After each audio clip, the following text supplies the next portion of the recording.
ஒரு பையன் ரொம்ப நாளாக சைக்கிள் வாங்கணும்னு ஆசைப்பட்டே இருந்திருக்கான். அவங்க அப்பாட்ட போயிட்டு, அப்பா எப்படியாவது எனக்கு இந்த சைக்கிள் வாங்கி கொடுங்கப்பா அப்படின்னு சொல்லி அடம் பிடிச்சிருக்கான். ஒரு நாள் அப்பாவும் அந்த பையனை கூப்பிட்டு அந்த சைக்கிள் கடைக்கு போயிருக்காரு. அந்த சைக்கிள் என்ன விலை அப்படின்னு கேட்ட உடனே அந்த கடைக்காரரு இந்த சைக்கிள் வந்து 5000 ரூபாய் அப்படின்னு சொல்லியிருக்காரு.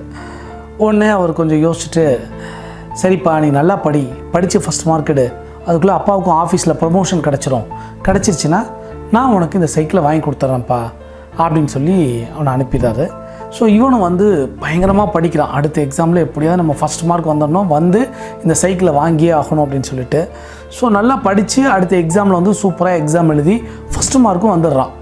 வந்தவுடனே அவங்க அப்பாட்ட போயிட்டு, அப்பா ஃபஸ்ட் மார்க் வந்தால் எனக்கு சைக்கிள் வாங்கி தருவேன்னு சொன்னீங்கல்லப்பா, எனக்கு சைக்கிள் வாங்கி கொடுங்க அப்படின்னு சொல்லி கேட்டிருக்கான். இப்போது அவங்க அப்பாவுக்கு வந்து அங்கே ப்ரொமோஷன் கிடைக்கவே இல்லை. அதனால் ரொம்ப ஃபீல் பண்ணிவிட்டு, இல்லைப்பா எனக்கு இன்னும் ப்ரொமோஷன் கிடைக்கல, வர்ற சம்பளம் வந்து வீட்டு வாடகை கொடுக்குறக்கே சரியாக இருக்குது, நம்ம செலவுக்கே சரியாக இருக்குது, அதனால் இன்னொரு டைம் நான் வாங்கி தரேன்டா அப்படின்னு சொல்லிட்டு ரொம்ப எமோஷனலாக சொல்கிறாரு. அப்போ இவனும் அப்பாவோட கஷ்டத்தை உணர்ந்து, சரி நம்ம அப்பா பாவம் இல்லை என்ன பண்ணுவான்னு சொல்லிட்டு கொஞ்சம் ஆசையை அடக்கிட்டு ஃபீல் பண்ணிவிட்டு சரின்ட்டு போகிறான்.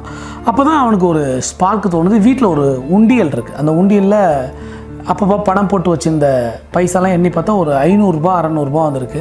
ஸோ அப்போ இவன் வந்து என்ன பண்ணான்னா, இதே மாதிரி நம்ம சேர்த்து வச்சா நம்மளே இந்த சைக்கிளை வாங்கிடலாம்ல அப்படின்னு சொல்லிட்டு டெய்லி அந்த இதில் உண்டியலில் பணம் போட்டுகிட்டே இருக்கான். ஒரு கட்டத்தில் எடுக்கும்போது என்னென்னா ஒரு 5000 ரூபாய் பணம் வந்திருக்கு. இப்போ இந்த 5000 ரூபாய் எடுத்துகிட்டு அவன் அந்த சைக்கிள் கடைக்கு ஓடுறான். ஓடி போய் அந்த 5000 ரூபாய் கொடுத்துட்டு, அண்ணா அந்த சைக்கிள் கொடுங்கண்ணா அப்படின்னு கேட்கும்போது, எப்பா அந்த சைக்கிள் இப்போ 8000 ரூபாய்ப்பா அப்படின்னு இருக்கார். ஸோ இவன் கையில் இருக்கிறது வெறும் 5000 ரூபாய் தான். ஸோ அந்த சைக்கிள் வாங்க முடியல. திருப்பி வந்து ஃபீல் பண்ணிகிட்டே அழுதுகிட்டே படுத்துடுறான். அவங்க அப்பாவும், சரி நம்ம பையனுக்கு ஒரு சைக்கிள் கூட வாங்கி கொடுக்க முடியாமல் போயிட்டோமே அப்படின்னு சொல்லி ரொம்ப ஃபீல் பண்ணிகிட்ருக்காரு.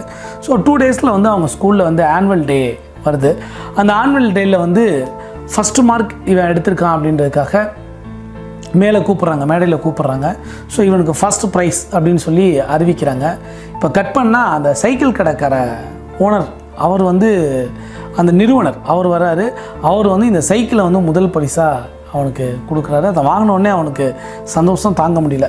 ஸோ என்னென்னா, நம்ம ஒரு விஷயத்தை நினைக்கிறோம், ஒரு விஷயத்தை ஏங்குகிறோம், அந்த விஷயத்துக்காக கனவு காங்குறோம், அந்த கனவுக்காக நம்ம டெய்லி உழைச்சிக்கிட்டே இருக்கோம் அப்படின்னா அது என்றைக்குனாலும் எப்படினாலும் அது நம்ம கையில் வந்து சேர்ந்தே ஆகும். இதுதான் விதி.